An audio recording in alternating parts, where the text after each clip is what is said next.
Assalamualaikum warahmatullahi wabarakatuh. Sampurasun baraya tepang danguri sareng pidangan dongeng Sundanya. Urang ngadongeng deui urang neraskeun hanca dongeng anu katuna karayan ngabantun jajara carios Si Sadra Anak Genderuwo. Ieu dongeng teh karangan Mang Nyalira sok sanaos dongeng anu basajan malah mandar janten hiburan. Atuh kabarayan geus teh mancok dongeng Mang di mana wae ayana mugia sadayana aya dina kasehatan lahir sinarangan batin oge dilalancarkeun sagarupinanya. Tung hilapi rorojong ditaroelan tombol subscribe. Mangga mitra supados nyangkolong ting kana waktos urang sami-sami dangukeun kumaha terasna ieu carita Si Sadra Anak Genderuwo. Wilujeng ngadangukeun brungah.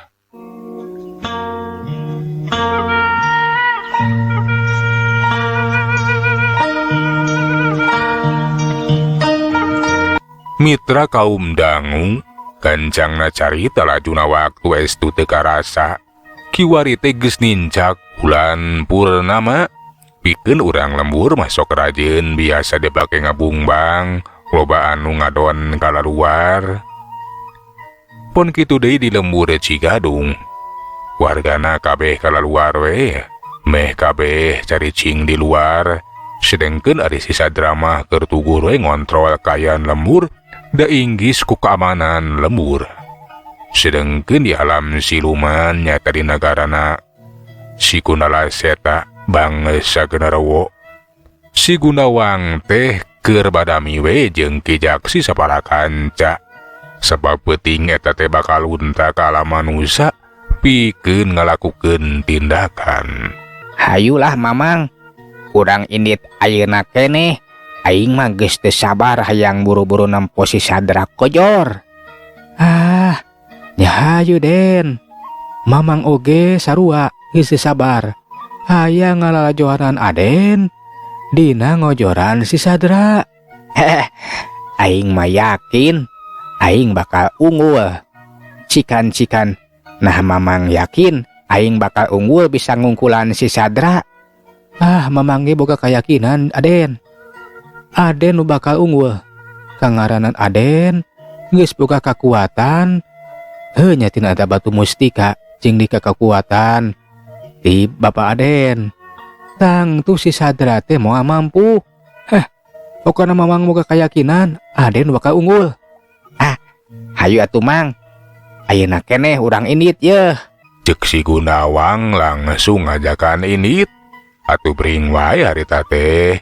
Si Gunawang Ki Jaksi saparakanca laleumpang mani pating jaligrah tek nuju ka sisieun nagara atawa perbatasan. Geus tepi ka perbatasan kabehana teh lules we leungit nembus ka alam manusia. Celegadag kiwari pating jaledag ngajirim deui mani rentul di sisi leuweung. Lamun sig aya nu ningali teh tangtu we maka leuwaseun. Sabab aya sababara urang Genderuwo anu nemongan. Katempo Si Gunawang seri sababungaheun ayeuna kita geus aya di alam manusia. Ayeuna urang teh geus aya di alam manusia. Nah di mana lemburna Si Sadra teh tah? Cicingna Si Sadra teh nah jauh ti dieu Mang. Lembur nate mun teu salama lembur Cigadung. Teu jauh ti dieu jang. Ku sakedeung ge urang maka tepi ka lemburna eta Si Sadra si kurang ajar. Alus ari kitu mah. Urang kudu sagancangna tepi ka itu. Urang jorago eta Si Sadra teh. Keheula jang keheula.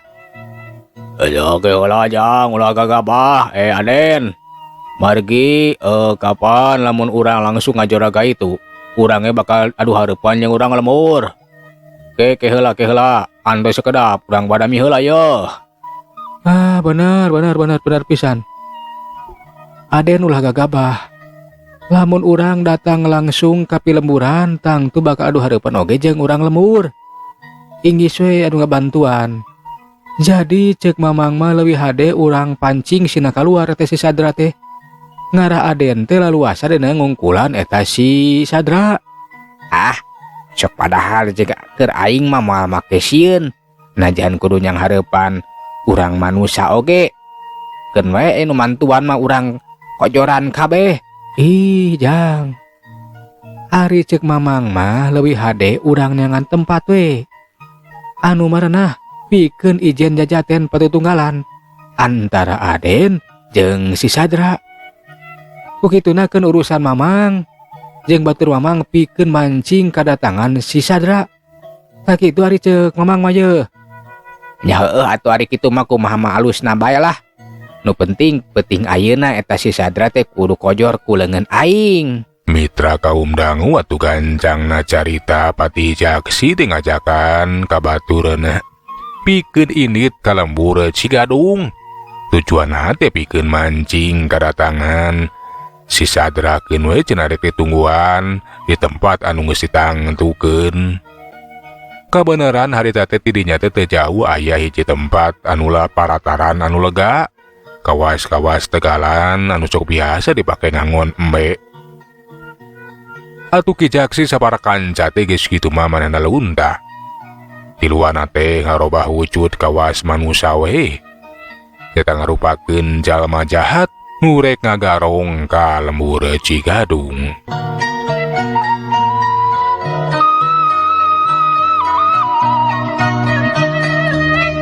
Ayo gancangan euy. Urang indit ke lembur Cigadung. Urang pura-pura rek ngagarong. Alah Kang, lamun rek ngagarong mah kudu aya nu digarongna.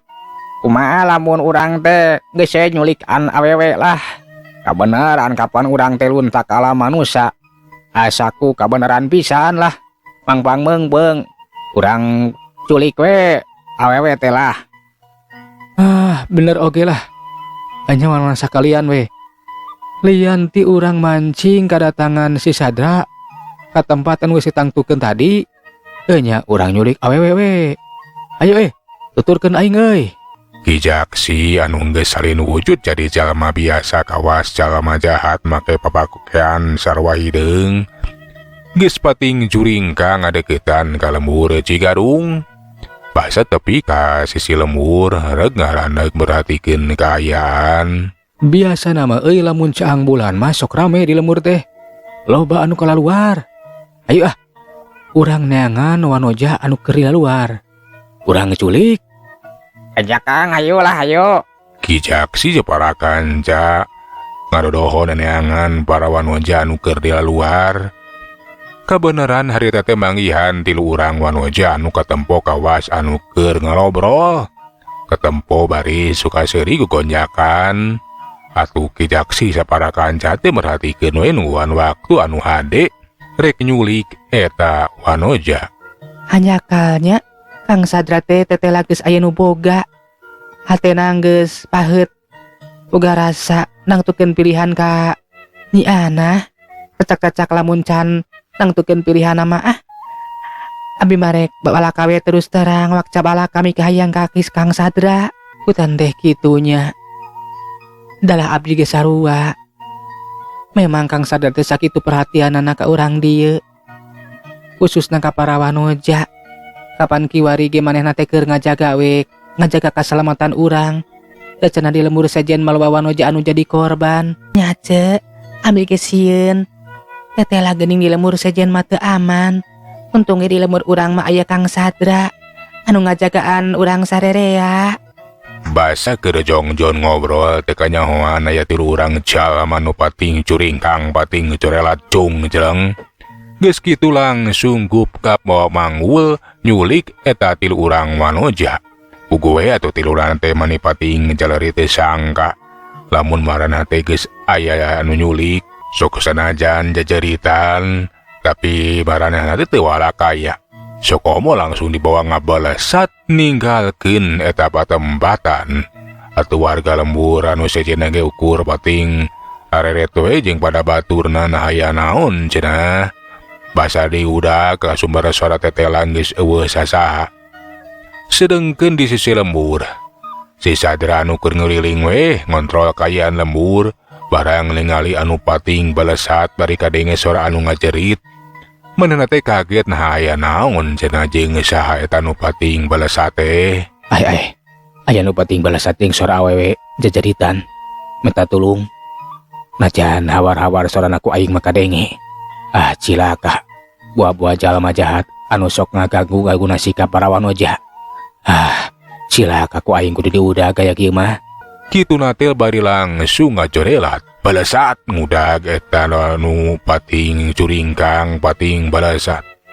Barang geus deukeut breh katinggal aya ti urang jalma nu keur manggul para wanoja. Ugu we atuh pikeun si Sadra jelas tetela cenah eta teh jalma jahat anu sok ngaguna sikap para wanoja. Cerlat kajeleng giwari teh geus aya ngahadang halangan jalan. Ngan bae ari geus deukeut Masidik tetela lain jelema tapi bangsa genderuwo geuningan. Eureun sia jurig. Nanaonan maneh mawa wanoja ti lembur aing sagarupa deuleu. Alah tetela maneh teh Sadra. Kabeneran sia. Pangna aing tiluan mawa wanoja teh ngahaja mancing garatakan maneh. Sabab peuting ayeuna maneh bakal kojor deuleu. Wanoja anu tiluhan basa ngadenge disebutkeun genderuwo terus rutret merhatikeun kana kaayaan nu nyulikna. Tetela bener geuning lain jelema uguh we atuh mani aruwaseun nepikeun ka saroak. Nu tiluan teh ngalangharek teu inget di bumi alam. Si Sadra langsung ngakajeleng narajang kapayak satu kijak si saparakan jate kudu nyang hareupan si Sadra. Tilu urang wanoja teh langsung digolerekeun keur wae tarung yang hareupan si Sadra.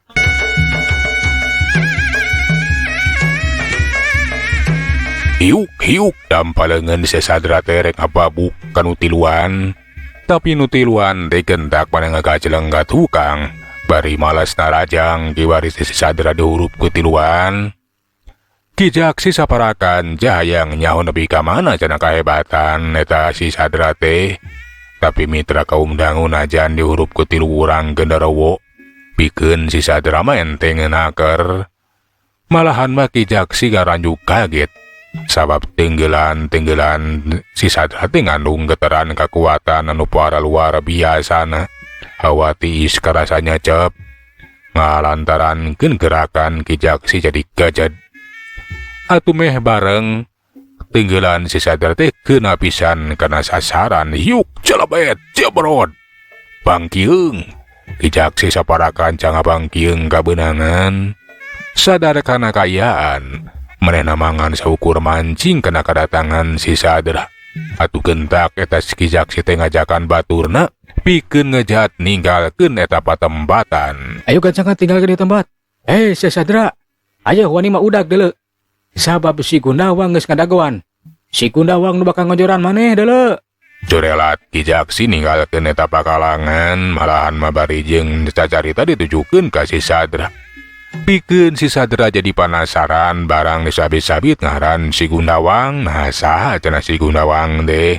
Atuh baratek balasat we si Sadra ge ngudag kijak si. Barang tepi kanu tuju-tuju kijak si manehna geus ngadagoan jeung si Gundawang. Si Sadra ge kaget sabab tetela digikireun kijak si teh nangtung saurang genderuwo anu jangkung gede awakna baruluan. Sorot panonna ngampururung ka si Gunalaseta. Ngan bae lain si Gunalaseta nah saha cenah eta nu nangtung deh. Wabah anu disebutkeun ngaran si Gundawang. Sa si Sadra geus ngadeuketan pok kijak si teh cacarita. Sia bage ya Sadra. Tah ieu si Gundawang teh deuleu. Ieu si Gundawang anu bakal ngojoran maneh peuting ayeuna. Maneh moal mangpuh deui yang hareupan si Gundawang mah. Jadi ieu nu ngaran si Gundawang teh. Saha sabenerna maneh teh euy? Jadi maneh nu ngaran Sadra teh euy. Nyaeta anu geus sianat deuleu. Aing si Gundawang. Aing anakna Bapa Gundalaseta deuleu. Mun teu maneh teh cenah anakna oge si bapa sia. An bae maneh mah hianat, anak Bangkar Warah. Pas disebutkeun anakna si Gundala Seta pikeun si Sadra teh jadi teu kaget paingan atuh rupana kawas nu jadi bapana. Pok kadenge si Sadra teh cacarita deui. Jadi maneh teh anakna si Gundala Seta deuleuh.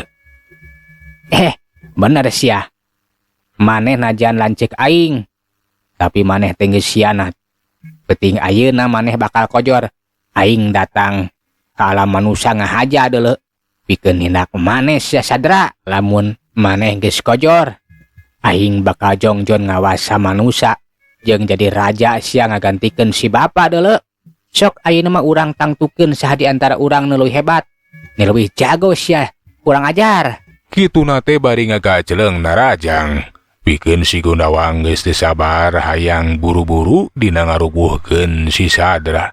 Gajeleng cirimna ngacoelat rek ngarontok ka si Sadra.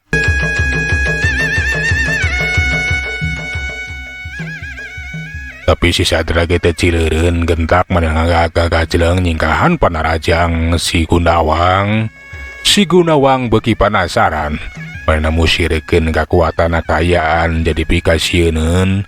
Hawa panas karasa nyaliara di sabeudeureun eta patempatan.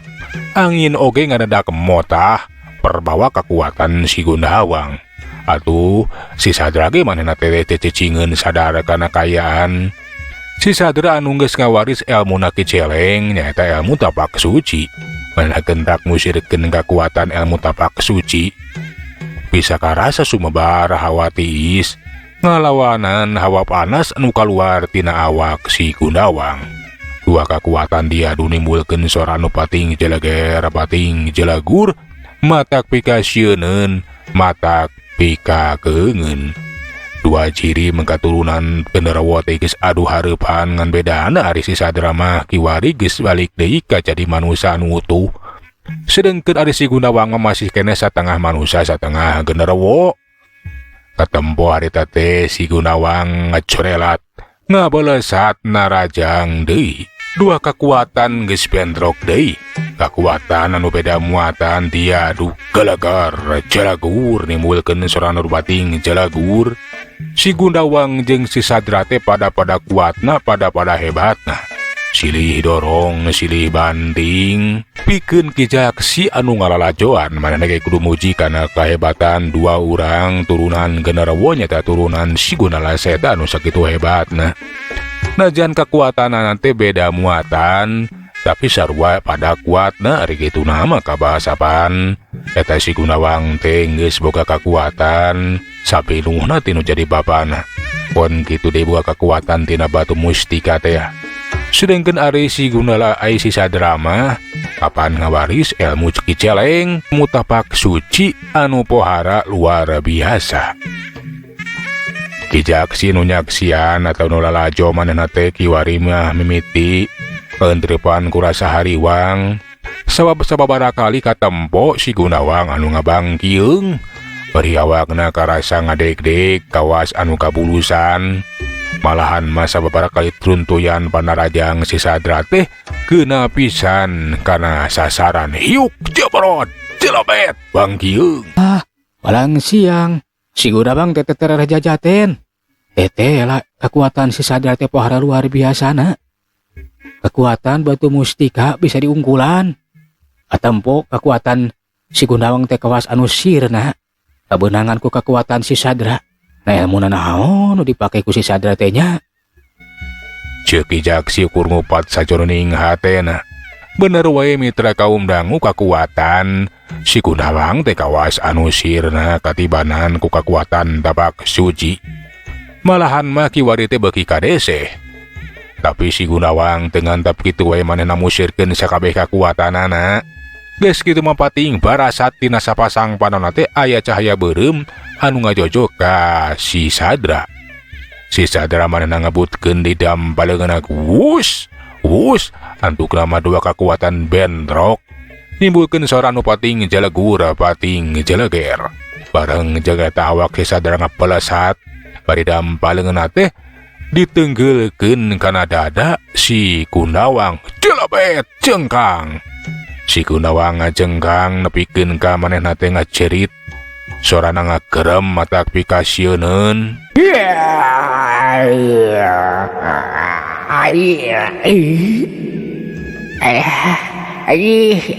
Alah, Kedebut awak si Kunawa ngagedebut geus teu bisa hudang deui.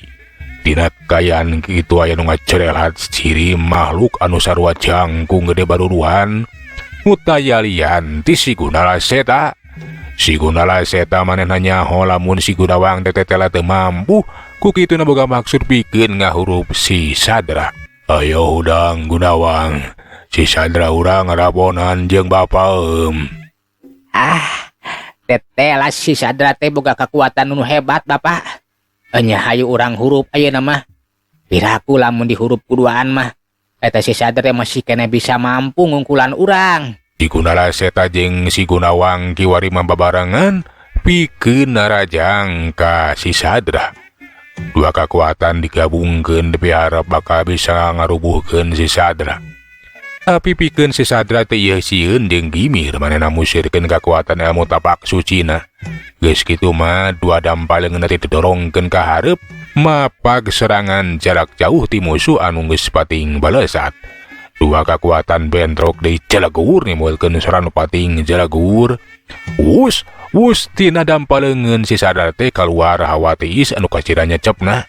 Ngabalukarekeun si Gunala Seta jeung si Gunawang kiwari makawas anu gejed. Teu bisa hojah. Malahan nyaho-nyaho si Sadra teh geus aya di nampe di hareupeun maranehanana teh antapara deui mitra. Si Sadra nibankeun banarajang dibagikeun banarajangna ka si Gunala Seta jeung si Gunawang. Nepikeun karuarna teh pating jarangkang pating kedebut. Si Gunawang jeung si Gunala Seta teh geus teu bisa harudang deui dina kaayaan geus teu walakaya.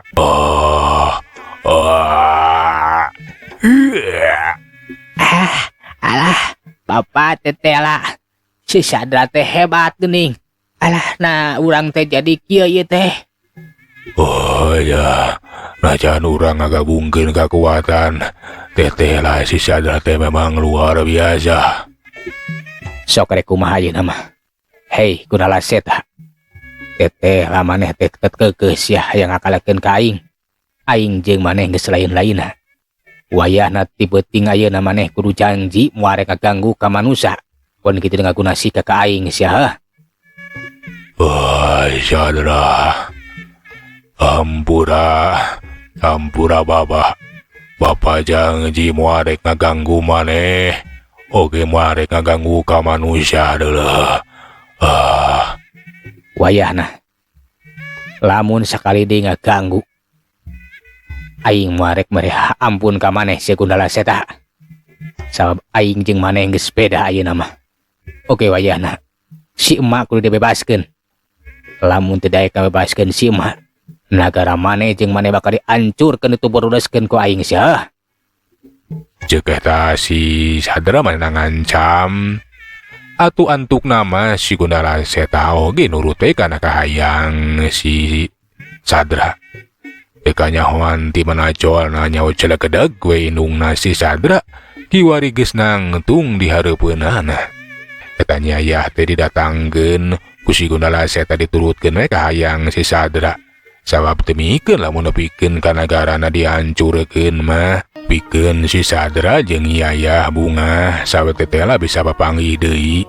Malahan mah bisa nembo si Gunala Seta geus taluk. Geus moal rek ganggu deui ka si Sadra jeung urang manusia. Atuh ari geus kitu mah eta si Gunala Seta jeung si Gunawang diteluturkeun ku jikijak si Baralekti we kasalakanana. Sedengkeun ari si Sadra mah manehna teh balik ka lemburna.